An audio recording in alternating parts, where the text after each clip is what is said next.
So I received this item today. As you can see, there's a crack in it right there, and a third of it leaked out. Yeah, so here's the box. Lovely, right?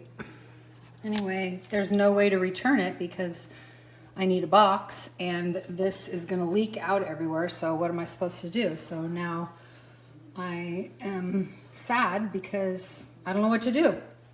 So I'd like a replacement or a refund, but you can't do that because it makes you send it back, and I can't. As you can see, I just wiped it off. It's leaking.